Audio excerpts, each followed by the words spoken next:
अल्हम्दुलिल्लाहि वकफ़ा वसलामुन अला इबादिहिल्लज़ीना इस्तफ़ा अम्मा बअदु फ़अऊज़ु बिल्लाहि मिनश्शैतानिर्रजीम बिस्मिल्लाहिर्रहमानिर्रहीम फ़वैलुल लिलमुसल्लीन अल्लज़ीना हुम अन सलातिहिम साहून सदक़ल्लाहु मौलानल अज़ीम। इन्नल्लाह व मलाइकतहु युसल्लूना अलन नबी या अय्युहल्लज़ीना आमनू सल्लु अलैहि वसल्लिमू तस्लीमा। अल्लाहुम्मा सल्लि अला सय्यिदिना व मौलाना मुहम्मदिन व अला आलि सय्यिदिना व मौलाना मुहम्मदिन व बारिक वसल्लिम। अस्सलातु वस्सलामु अलैका या रसूलल्लाह व अला आलिका व अस्हाबिका या हबीबल्लाह। अस्सलातु वस्सलामु अलैका या रहमतल लिल आलमीन व अला आलिका व अस्हाबिका या शफ़ीअल मुज़निबीन। हाज़रीन मोहतरम, नमाज की इब्तिदा से लेके आखिर तक नमाज के अंदर दुआ और फिर नमाज के बाद दुआ और दुआ के बाद के मामूलात, इस हवाले से काफ़ी तफसील के साथ गुफ्तगू हो चुकी है। इस ज़िमन में बहुत से मसाइल भी बयान हुए हैं। आज भी इन्हीं मसाइल में से एक बहुत ज़रूरी और अहम मसला नमाज ही के मुताल्लिक़ ज़िक्र करना है। वो ये है कि अगर नमाज़ें क़ज़ा हो जाएं तो उनका हुक्म क्या है। एक क़ज़ा है जानबूझ के क़ज़ा कर देना, जिस तरह अल्लाह माफ़ फरमाए हमारे मुआशरे में एक रवाज बन चुका है कि लोग नमाज को अहमियत देते ही नहीं। और हमारी एक बहुत बड़ी तादाद ऐसी है जो 5 वक्त अज़ान की आवाज़ सुनते हैं लेकिन उन्हें कोई एहसास नहीं होता कि बुलावा किसकी तरफ से आ रहा है, कौन बुला रहा है, किसका हुक्म है। हमारी हालत बड़ी अजीब है। ढोल की आवाज़ कानों में पड़े तो बग़ैर बुलाए पहुंच जाते हैं। सारी रात गाना होता रहे, ढोल बजता रहे, ना हमें सुस्ती आती है ना नींद आती है, पूरी रात बैठे रहते हैं। और 5 वक्त मस्जिद से पुकारा जाए, अज़ान दी जाए, अज़ान सुनी जाए, बिल्कुल कोई असर नहीं होता। ना हमें ये पता है कि किसकी तरफ बुलाया जा रहा है, ना ये पता है किसका हुक्म है मेरी बारगाह में आके झुक जाओ। कसीर तादाद ऐसी है जो जानबूझ के फ़र्ज़ नमाज़ों को छोड़ देते हैं। और एक है नमाज क़ज़ा हो गई किसी उज़र की वजह से। उज़र की कई किस्में हैं। बीमारी ऐसी शदीद है कि इतना वो कमज़ोर हो गया नमाज अदा नहीं कर सकता, बेहोशी उस पर तारी हो गई है। और ऐसी शदीद बेहोशी कि इस वक्त 6 वक्त उस पर ऐसे गुज़र चुके हैं, उसे होश नहीं आया। अब उसके लिए शरीयत में ये एक उज़र है। एक उज़र है हालत जंग में है या दुश्मन पीछे लगा हुआ है, वो इसे कहीं रुकने नहीं देता, नमाज पढ़ने नहीं देता। शरीयत इस बारे में क्या हुक्म देती है, इस हवाले से 1-2 मसले आपके गोश गुज़ार कर रहा हूँ। आया मुबारका जो आप हज़रात के सामने तिलावत की है सूरतुल माऊन की है। इसका तर्जुमा और इसके हवाले से 1-2 हदीसें अर्ज़ कर रहा हूँ। और फिर क़ज़ा नमाज के मुताल्लिक़ जो जानबूझ के छोड़ी जाए या किसी उज़र की वजह से रह जाए, शरीयत का हुक्म क्या है, उस हवाले से भी कुछ अर्ज़ करूँगा। परवरदिगार आलम ने इरशाद फरमाया फ़वैलुल लिलमुसल्लीन अल्लज़ीना हुम अन सलातिहिम साहून। हिलाकत है तबाही है और बर्बादी है उन नमाजियों के लिए जो अपनी नमाज़ों से गाफिल हैं। हमारे उलमाए तफसीर ने आया मुबारका की तफसीर में ये लिखा है, इसमें उन लोगों का ज़िक्र नहीं जो नमाज पढ़ते ही नहीं, इस आयत में उन लोगों का ज़िक्र है जो पढ़ते हैं लेकिन वक्त गुजार के पढ़ते हैं, सुस्ती करते हैं, वक्त पे अदा नहीं करते, गफलत, लापरवाही और सुस्ती की वजह से वो वक्त गुजार के नमाज अदा करते हैं। उनके लिए परवरदिगार आलम ये फरमा रहा है, फ़वैलुल लिल मुसल्लीन, उन नमाजियों के लिए बर्बादी और हिलाकत है, अल्लज़ीना हुम अन सलातिहिम साहून, जो अपनी नमाज़ों से गाफिल हैं। हज़रत सदर शरिया बदर तरीक़त मौलाना अमजद अली साहब आज़मी रहमतुल्लाह अलैह बहार शरीयत में लिखते हैं, लफ्ज़ वैल इस्तेमाल हुआ है और वैल जहन्नम की एक वादी है, और फरमाते हैं कि ऐसी वादी, ऐसा सख्त अज़ाब जिससे ख़ुद जहन्नम भी पनाह मांगती है। ऐसे लोग जो नमाज़ों को कज़ा करते हैं, वक्त पे अदा नहीं करते, बाद में पढ़ लेते हैं, ऐसे लोगों को जहन्नम की उस वादी में डाला जाएगा।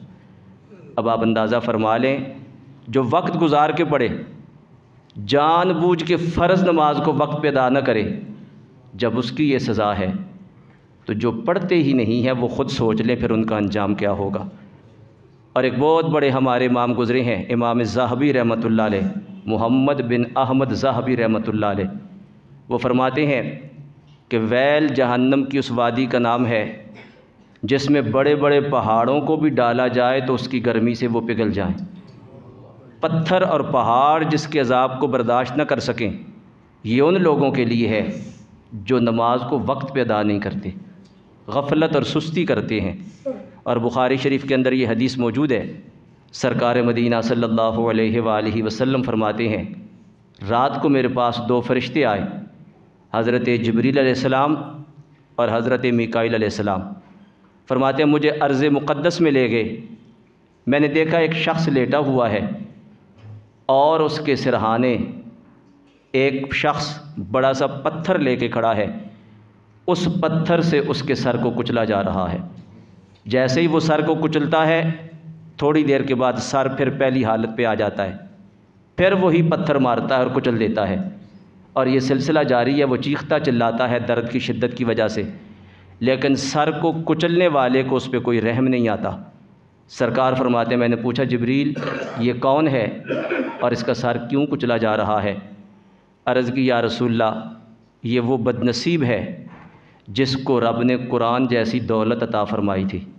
कुरान इसने याद किया था, उसकी कुछ सूरतें और कुछ आयतें याद की थीं, और फिर अपनी लापरवाही और गफलत की वजह से उन्हें भुला दिया था। और दूसरा जुर्म इसका ये है, नमाज फ़जर के वक्त इसकी आँख नहीं खुलती थी। इसको नींद बहुत प्यारी थी, हर काम के लिए जागता था लेकिन नमाज के लिए नहीं उठता था। ये अज़ाब हज़रत जिब्रील अलैहिस्सलाम फरमाते हैं क़यामत तक इसे दिया जाता रहेगा। अब हमें अपना मुहासबा ख़ुद करना चाहिए कि फ़जर के वक्त हमारी मस्जिदों की क्या हालत होती है। मुसलमानों की आबादी हो, महल्ला हो, कसीर तादाद में कलमा पढ़ने वाले मौजूद हों, और फ़जर के वक्त अगर एक सफ़ भी ना हो, तो फिर हमें सोचना चाहिए कि अगर ये ऐलान हो जाए कि जो नमाज फ़जर के लिए आएगा उसको 1000 रुपया इनाम दिया जाएगा, तो मैं समझता हूँ शायद कोई भी पीछे ना रहे। मस्जिद में तिल डरने की जगह ना हो कि 1000 रुपया मिल रहा है। दुनिया की दौलत के लिए अगर कोई इतना ऐलान कर दे, हमें ना नींद आए, ना गफलत आए, ना सुस्ती आए, ना थकावट का एहसास हो, हम रात को 1 बजे भी अगर सोएं तो सुबह सबसे पहले हम पहुँचने की कोशिश करेंगे। लेकिन अहकमुल हाकिमीन का बुलावा है, पढ़ने पे बेशुमार इनामात, अजर, सवाब, अल्लाह रब्बुल इज़्ज़त के कुर्ब के वादे हैं, हमारी तवज्जो उस तरफ नहीं जाती। और मुसलमानों के महल्ले में, मुसलमानों की बस्ती में अगर नमाज फ़जर के लिए पहली सफ़ भी पूरी ना हो, तो फिर हमें सोचना चाहिए कि हमारा दीन के साथ और इस्लाम के साथ कितना ताल्लुक़ है, और हम अपने आप को मुसलमान कहते हैं, क्या कहलाने के काबिल भी हैं कि नहीं। और सरकार का फरमान झंझोड़ने के लिए काफ़ी है। इरशाद फरमाया, मन तरका सलातम मुतअम्मिदन फ़क़द कफ़र, जिसने जानबूझ के नमाज छोड़ दी वो दायरा इस्लाम से खारिज हो गया है, वो कुफ़र में दाखिल हो गया। फ़क़द कफ़र, वो कुफ़र में दाखिल हो गया। सहाबा इकराम की एक जमात जानबूझ के नमाज छोड़ने वाले को काफ़िर ही समझते थे, अगरचे सारे सहाबा का ये तरीका नहीं था, लेकिन एक कसीर सहाबा इकराम की जमात सरकार के इस फरमान के मुताबिक वो कहते थे कि ये महबूब करीम अलैहिस्सलातु वस्सलाम का इरशाद है, जानबूझ के जो नमाज छोड़ देता है उसने कुफ़र किया है। और हमारे आइम्मा जो गुज़रे हैं, इमाम आज़म अबू हनीफ़ा रहमतुल्लाह अलैह, इमाम शाफ़ी रहमतुल्लाह अलैह, इमाम अहमद बिन हम्बल रहमतुल्लाह अलैह और इमाम मालिक रहमतुल्लाह अलैह, चारों आइम्मा के अपने अपने अक़वाल हैं। हज़रत इमाम शाफ़ी रहमतुल्लाह अलैह का कौल बड़ा सख्त है, वो फरमाते हैं जिसने जानबूझ के एक नमाज छोड़ी वो दायरा कुफ़र में दाखिल हो गया है, दायरा इस्लाम से निकल गया है। कि सरकार का ये इरशाद है कि मन तरका सलातम मुतअम्मिदन फ़क़द कफ़र, जो जानबूझ के नमाज छोड़ दे उसने काफ़रों वाला काम किया, कुफ़र किया है उसने। हमारे इमाम आज़म इमाम अबू हनीफ़ा रहमतुल्लाह अलैह उसे काफ़िर तो नहीं कहते, लेकिन इमाम साहब ये फरमाते हैं कि अगर इस्लामी हुकूमत हो, ऐसे शख्स को कैद किया जाए, सख्त सज़ा दी जाए, उस वक़्त तक उसको कैद में रखा जाए जब तक वो तौबा नहीं करता अपने इस फ़ेल से और ये अहद नहीं करता कि मैं आइंदा नमाज को नहीं छोड़ूंगा। ज़ाहिर है ताकत हुकूमत के पास है, मेरे पास और आपके पास नहीं है। हम तो वाज़ नसीहत कर सकते हैं, कह सकते हैं, इससे आगे हम कुछ भी नहीं कर सकते। अगर इस्लामी हुकूमत हो, इमाम आज़म अबू हनीफ़ा रहमतुल्लाह अलैह फरमाते हैं हाकिम वक्त बेनमाजी को कैद करे और उस वक़्त तक कैद में रखा जाए जब तक अपने इस फ़ेल बद से वो बाज नहीं आ जाता, जब तक वो तौबा नहीं करता।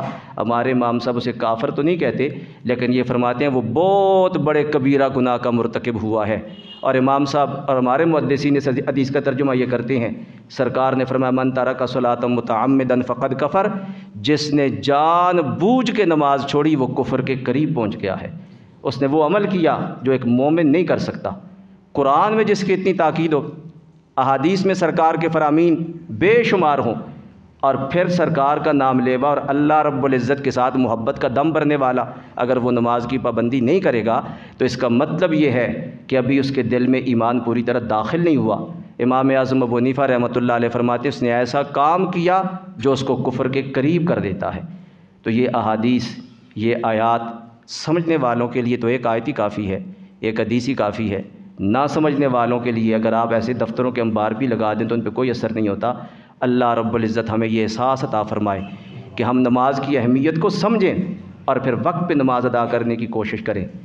हमारे तमाम कामों में से शरीयत की नज़र में तमाम फ़राइज़ में से अहम्मुल फ़राइज़ अगर कोई चीज़ है, सबसे बड़ा फ़र्ज़ और सबसे ज़्यादा अहमियत रखने वाली कोई चीज़ है, वो नमाज को उसके वक्त पे अदा करना है। अगर नमाज को वक्त पे अदा नहीं करेंगे तो फिर कुरान और अहादीस की ये चंद वईदें जो मैंने आप हज़रात के सामने बयान की हैं, बेशुमार और भी हैं, ये उनके लिए हैं जो वक्त पे अदा नहीं करते, जानबूझ के कज़ा कर देते हैं। जब उनके लिए ये वईदें हैं, ये सख्त इरशादात हैं, तो जो सिरे से पढ़ते ही नहीं, मस्जिद के करीब ही नहीं आते, आप ख़ुद अंदाज़ा कर ले कि फिर शरीयत में अल्लाह और उसके रसूल की नज़र में उनका अंजाम क्या होगा और उनके लिए कैसा सख्त अज़ाब है। सूरह मुद्दस्सर में परवरदिगार आलम फरमाता है जहन्नमी जब जहन्नम में जाएंगे और जन्नती जन्नत में चले जाएंगे, जहन्नमियों की चीखों पुकार को सुनेंगे, अज़ाब को सुनेंगे, वो पूछेंगे मा सलककुम फ़ी सक़र, तुम किस वजह से दोज़ख में डाले गए? क़ालू लम नकु मिनल मुसल्लीन, वो कहेंगे हम नमाज नहीं पढ़ा करते थे, नमाज न पढ़ने की वजह से दोज़ख के अज़ाब में मुब्तला किए गए हैं। तो जो बिल्कुल पढ़ते ही नहीं उनका अंजाम क्या होगा? जो वक्त गुजार के पढ़ते, ये उनका अंजाम है। अब अगर नमाज रह जाए, एक तो है जानबूझ के नमाज को छोड़ना, उसके लिए तो शरीयत में ये सख्त वईदें हैं, और एक है उज़र की वजह से नमाज रह गई, जो जानबूझ के भी छोड़ देते हैं। शरीयत का हुक्म है कि नमाज को क़ज़ा करके उसकी क़ज़ा लाजमी है। ये वो फ़र्ज़ है जो एक दफ़ा एक आदमी बालिग़ हो गया, चाहे मर्द है या औरत है, अमीर है या गरीब है, जब वो बालिग़ हो गया नमाज उस पर फ़र्ज़ हो गई है। और ये ऐसा फ़र्ज़ है जो कभी साक़ित नहीं होता, कभी ख़त्म नहीं होता, सारी ज़िंदगी गुजर गई। ये ऐसा फ़र्ज़ नहीं है कि उसने नहीं पढ़ी तो ख़त्म हो गई, ये ख़त्म नहीं होती। जिसके ज़िम्मे एक दफ़ा ये फ़र्ज़ हो गई, ये हमेशा उसके ज़िम्मे रहेगी। अब दो ही सूरतें हैं, या तो वक्त पे अदा करे, अगर वक्त पे उसने अदा नहीं किया तो फिर इसकी क़ज़ा लाजमी करे, अगर क़ज़ा नहीं करेगा तो ये हमेशा उसके ज़िम्मे बाकी रहेगी। और हमारे उलमा ने लिखा है क़ज़ा से जो नमाज रही थी वो नमाज पढ़ ले, ये क़ज़ा हो गई, लेकिन जो ताख़ीर का गुनाह है वो उसके ज़िम्मे अब भी बाकी है। ये नहीं कि नमाज उसने क़ज़ा कर ली है, दोबारा उसने पढ़ ली है तो वो ताख़ीर का गुनाह भी माफ़ हो गया। फरमाते 2 जुर्म उसने किए हैं, एक नमाज को वक्त पे नहीं पढ़ा और दूसरा उसने ताख़ीर कर दी है, तो ताख़ीर का गुनाह उसके ज़िम्मे अब भी बाकी है। वो नमाज पढ़ लेने के बावजूद ताख़ीर का गुनाह माफ़ नहीं होता। अब उसकी माफ़ी की क्या सूरत है? हमारे फ़ुक़हा ने लिखा है उसकी माफ़ी की 2 ही सूरतें हैं। एक तो सच्ची तौबा है, और तौबा ऐसी उसकी शराइत को पूरा किया जाए। पहली शर्त क्या है? पहली शर्त अपने फ़ेल पे नादम होना है, जो बुराई गुनाह हुआ उस पे नादम हो। दूसरा, आइंदा वो गुनाह न करने का पुख्ता अज़्म हो, पक्का इरादा हो कि इसके बाद मैं ये गुनाह नहीं करूँगा, और फिर अल्लाह रब्बुल इज़्ज़त से सच्ची माफ़ी मांगी जाए। अगर ऐसी तौबा की जाए, अल्लाह रब्बुल इज़्ज़त की रहमत से उम्मीद की जा सकती है परवरदिगार आलम ताख़ीर के गुनाह को माफ़ फरमा देगा। और दूसरा इसकी माफ़ी का ज़रिया है कि वो हज करे। हज ऐसा बाबरकत अमल है, सरकार मदीना सल्लल्लाहु अलैहि वसल्लम का इरशाद है, जो शख्स हज अदा करने के लिए जाए और हज के तमाम अदाब के साथ उसको अदा करे और अल्लाह रब्बुल इज़्ज़त उसके हज को कबूल फरमा ले, उसका हज हज मबरूर है। ऐसा हज जिसको रब कबूल फरमा ले, सरकार फरमाते हैं ये वो बाबरकत अमल है, जब लौट के आएगा तो गुनाहों से ऐसा पाक होगा जैसा उस दिन पाक था जब माँ के पेट से पहली मर्तबा दुनिया में आया था।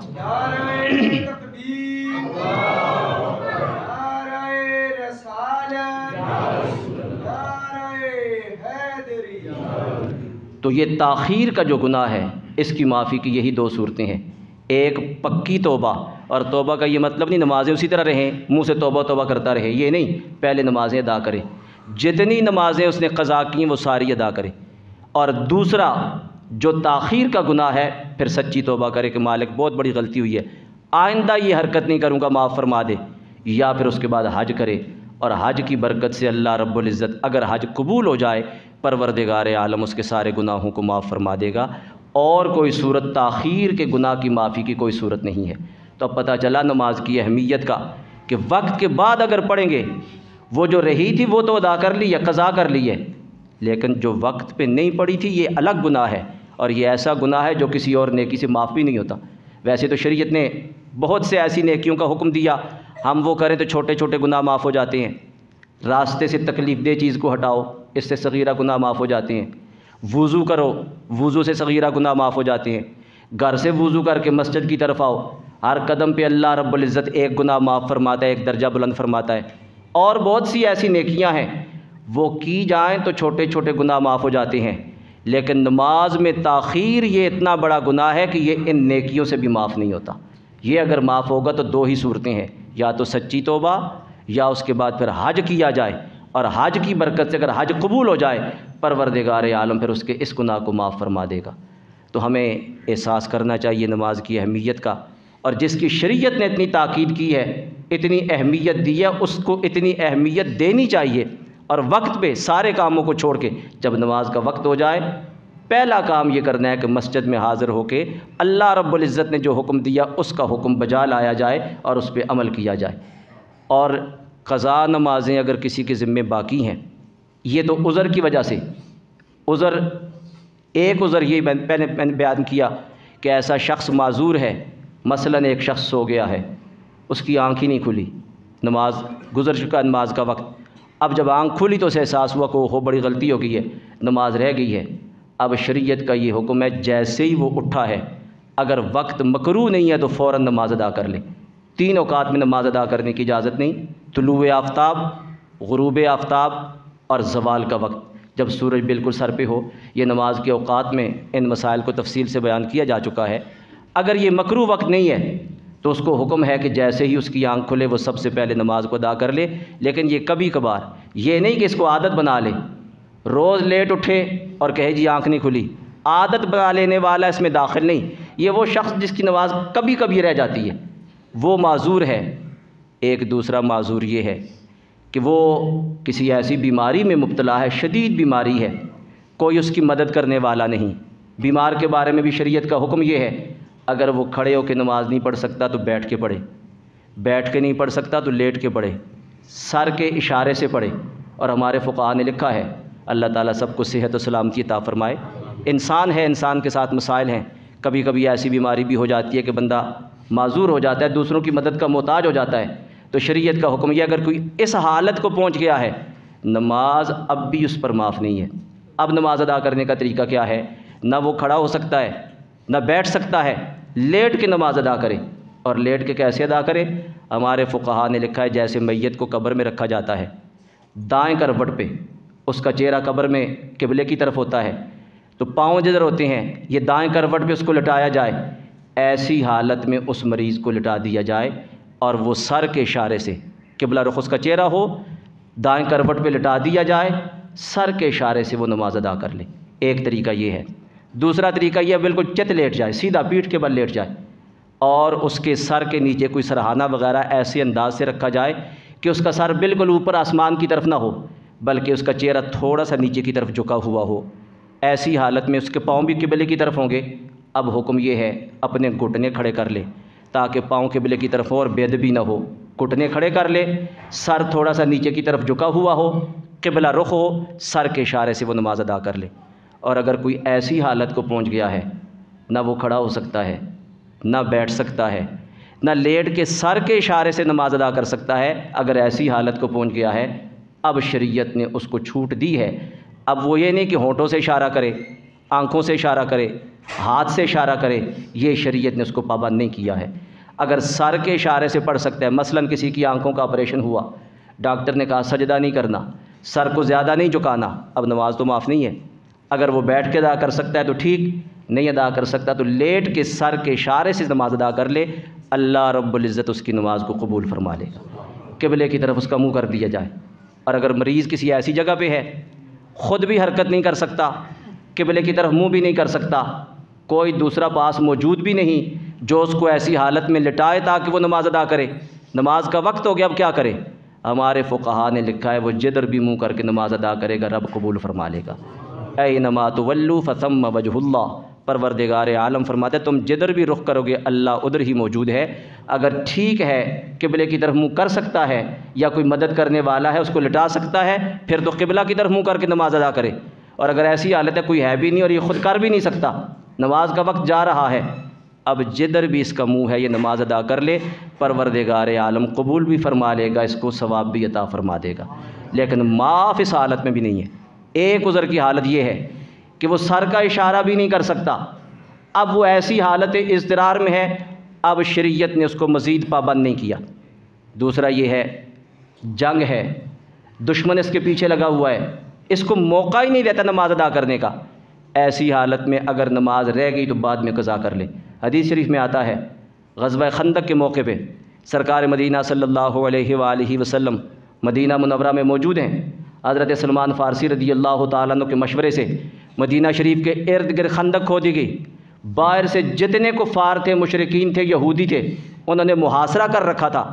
सरकार मदीना सल्लल्लाहु अलैहि वसल्लम और आपके ग़ुलाम शहर मदीना में मौजूद हैं। चारों तरफ से शहर का मुहासरा है, उधर से संगबारी की जा रही है, तीर अंदाज़ी की जा रही है। अब खंदक है बहुत बड़ी, वो खंदक को अबूर करके इधर आ नहीं सकते, लेकिन उस तरफ से जो कुछ वो कर सकते हैं वो कर रहे हैं। बड़े बड़े पत्थर उठा के फेंके जा रहे हैं, तीर मारे जा रहे हैं। ऐसी हालत में सरकार की और सहाबा की 4 नमाज़ें कज़ा हो गई। आपने न ज़ोहर पढ़ सके, न असर, न मगरिब, न इशा। जब रात का अंधेरा फैल गया, अब उस ज़माने में बिजली तो थी नहीं, रोशनी का कोई इंतज़ाम नहीं था। रात के अंधेरे में जब वो एक दूसरे को देख नहीं सकते, उस वक़्त जंग रुकी तो सरकार तशरीफ़ लाए। सहाबा इकराम ने सबसे पहले ये नहीं कहा मैं बड़ी भूख लगी हुई है, बड़ी प्यास लगी हुई है, सारा दिन जंग रही है, मुहासरा रहा है, हम भूखे हैं, प्यासे हैं, थकावट है, आराम करना चाहते हैं, ये नहीं कहा। जैसे ही सरकार तशरीफ़ लाए, अर्ज़ किया आका हमारी नमाज़ें रह गई हैं, आज नमाज नहीं पढ़ सके। सरकार ने फरमाया मेरी भी नमाज रह गई है, अल्लाह इनकी कब्रों को आग से भर दे जिन्होंने आज हमें नमाज भी अदा नहीं करने दी है। सरकार ने बड़े जलाल का, बड़ी नाराज़गी का इज़हार फरमाया। और उस वक़्त ये दुआए ज़रर, ये बाज़ लोग बद दुआ कह देते हैं, तो ये अर्ज़ करूँ मेरे आका का कोई फ़ेल बद नहीं है। ये बद का साबका लगाना सरकार के मुताल्लिक़ हमारे उलमा ने लिखा है सूए अदब है, बेअदबी है। बद दुआ नहीं कहना, दुआए ज़रर फरमाई। सरकार ने यह फरमाया अल्लाह इनकी कब्रों को आग से भर दे, आज इन्होंने हमें नमाज अदा नहीं करने दी।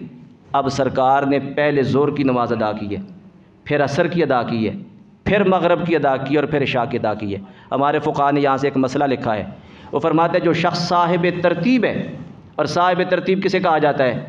जो बालिग़ होने के बाद हमेशा नमाज़ें वक्त पे अदा करता रहे। अगर उसकी नमाज़ें 6 या 6 से कम रह जाएं, वो शख्स साहिब तरतीब है। उस वक़्त तक वो अगली नमाज नहीं पढ़ सकता जब तक ये पिछली अदा नहीं करेगा, क्योंकि वो साहिब तरतीब है। अब उसकी 6 या 6 से कम नमाज़ें अगर रह गई हैं और उसने अगली अदा कर ली तो वो नमाज उसकी कबूल नहीं होगी जब तक ये पिछली अदा नहीं करेगा। साहिब तरतीब के लिए मसला ये है, जो नमाज़ें उसकी रहती हैं जिसकी 6 या 6 से कम है, वो पहले पिछली नमाज़ अदा करेगा, फिर वो वक्ती नमाज अदा करेगा।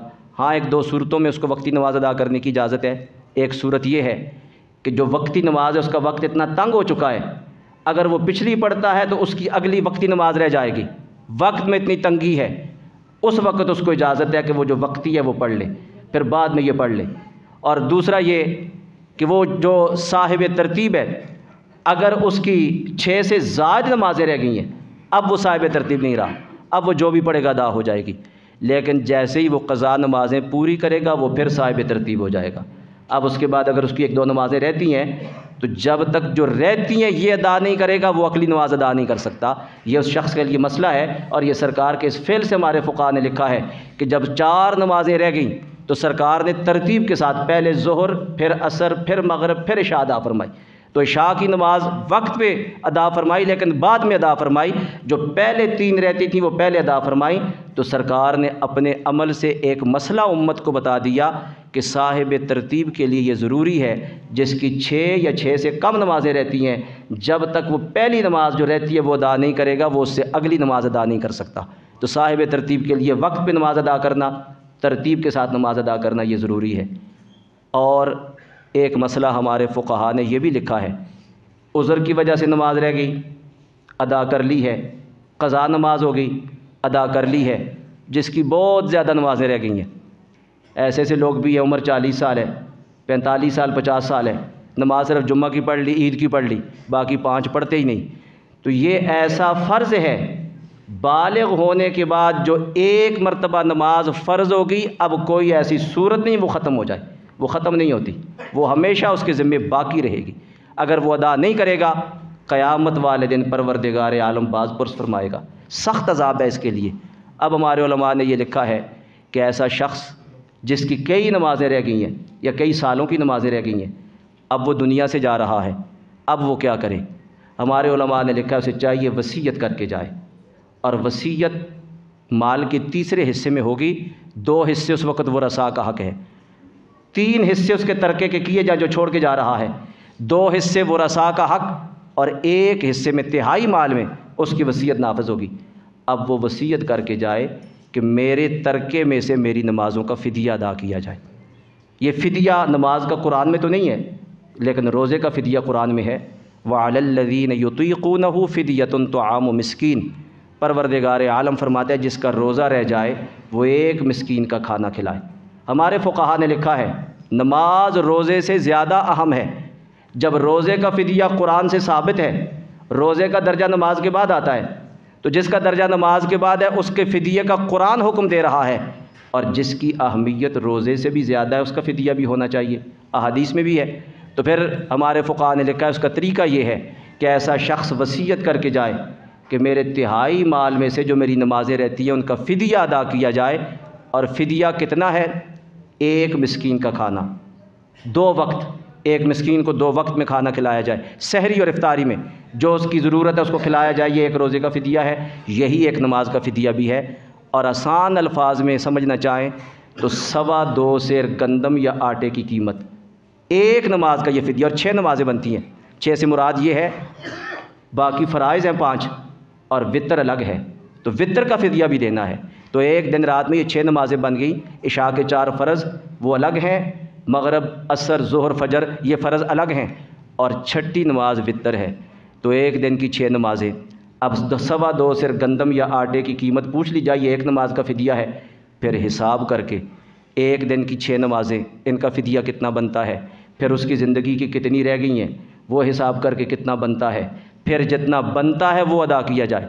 अब एक और मसला है, ये तो लाखों में कीमत पहुंच जाती है और इतनी तो हर शख्स इस्तात नहीं रखता, ताकत नहीं रखता, और फ़िदिया अदा करना भी ज़रूरी है। अब क्या किया जाए? तो हमारे फ़ुक़हा ने एक हीला इसका लिखा है जिसको हीला इस्क़ात कहा जाता है।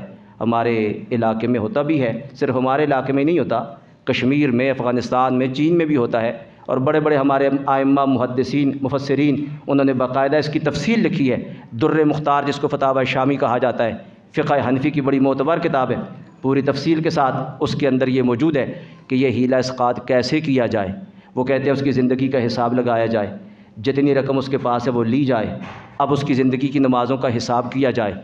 हिसाब करने के बाद जितनी रकम है, जितनी नमाज़ों का फ़िदिया अदा हो सकता है वो तो अदा हो जाएगा, बाकी जो कई सालों की रहती है ऐसे मसाकीन को इकट्ठा करके दौर किया जाए, रकम उनको दी जाए, उनसे ली जाए। अब लोग इसको मजाक समझते हैं, कहते हैं ये कैसे अदा हो जाता है। तो इसके मुताल्लिक़ अर्ज़ करूँ, ये शरई हुक्म है, ये मेरा बताया वो नहीं है, मैं नहीं कह रहा, ये हमारे फ़ुक़हा का लिखा हुआ है, अल्लामा शामी का लिखा हुआ है, साहिब दुर्र मुख्तार का लिखा हुआ है।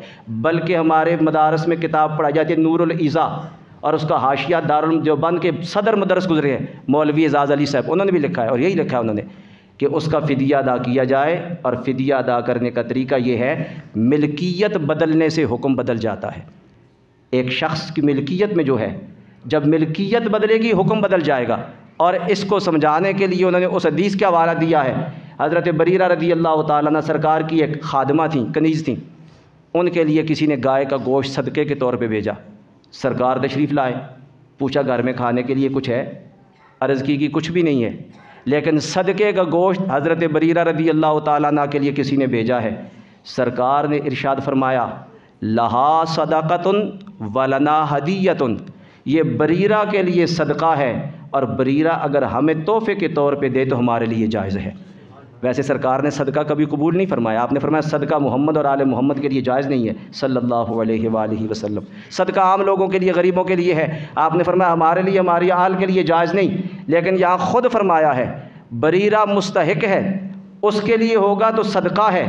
अब उसकी मिल्कियत में आ गया, जब उसकी मिल्कियत में आ गया, वो बतौर तोहफ़ा हमें दे, हदिये के तौर पे हमें दे, तो ये हमारे लिए भी जायज़ है। हमारे फ़ुक़हा ने यहाँ से ये मसला लिखा है, मिल्कियत बदलने से हुक्म बदल जाता है। आपने जिस मिस्कीन को दिया, आप मालिक हैं, आपने रकम मिस्कीन को दी, अब मिस्कीन को आपने सदका दिया है, जब मिस्कीन उसके कब्ज़े में चीज़ आ गई, वो मालिक बन गया, वो लौटा के आपको देगा, वो बतौर हिब्बा और बतौर हदिया दे रहा है। जब बतौर हदिया आपको देगा, आप उसको बतौर सदका दे रहे हैं, ये उसकी हिसाब जब करेंगे तो जितनी रकम है उतनी नमाज़ों का फ़िदिया अदा हो जाएगा। और अगर मसाकीन की तादाद ज़्यादा है, वो एक के बाद दूसरे को, दूसरे के बाद तीसरे को देते जाएंगे।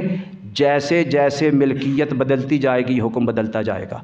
इस तरह उसकी ज़िंदगी का जितनी नमाज़ों रोज़ों का सदका अदा हो सकता है अदा हो जाए। अल्लाह रब्बुल इज़्ज़त की रहमत से उम्मीद है, ये हम नहीं कहते ज़रूर मुर्दा बख्शा जाएगा, रब की रहमत से उम्मीद है परवरदिगार आलम इस अमल से उसकी मग़फ़िरत फरमा देगा, अल्लाह रब्बुल इज़्ज़त कबूल फरमा लेगा। हमारे इलाके में कुरान मजीद भी साथ रखा जाता है। कुछ लोग एतराज़ करते हैं कुरान इस मकसद के लिए तो नहीं आया, तो याद रखिए हीला इस्क़ात के साथ कुरान का ताल्लुक़ ज़रूरी नहीं है, ये तो बतौर बरकत रखा जाता है। अगर कोई कुरान मजीद साथ ना भी रखे लेकिन रकम दे के वो हीला इस्क़ात कर ले, तो इससे भी शरीयत की रूह से ये अमल जायज़ है। अगर मसलन 1000 रुपया उसकी तरफ से सदका किया जा रहा है और 100 मसाकीन हैं, उनको दिया जा रहा है, अब उसकी ज़िंदगी की कितनी नमाज़ों का और रोज़ों का फ़िदिया अदा हो जाएगा। अगर सबका अदा हो गया तो ठीक, और अगर सबका अदा न हुआ, 1000 रुपया सदका करने से बिल आखिर मैयत को कुछ फ़ायदा तो हो जाएगा। और सरकार ने फरमाया लोगों में सबसे बेहतरीन वो है जिसका वजूद दूसरों के लिए नफ़ामंद हो। जो ज़िंदा हैं उनको भी फ़ायदा पहुँचाने की कोशिश कीजिए, और जो दुनिया से चले गए अपने अमल से उनको भी फ़ायदा पहुँचाने की कोशिश कीजिए। हीला इस्क़ात के हवाले से तफसीली गुफ्तगू चाहिए, इंशाअल्लाह किसी मौके पे करूँगा। ये सिर्फ मसला समझाने के लिए अर्ज़ कर दिया है। परवरदिगार आलम हम सब को वक्त पे नमाज अदा करने की तौफ़ीक़ अता फ़रमाए, और परवरदिगार आलम अगर रह गई है तो बतौर वसीयत ये करके जाएँ ताकि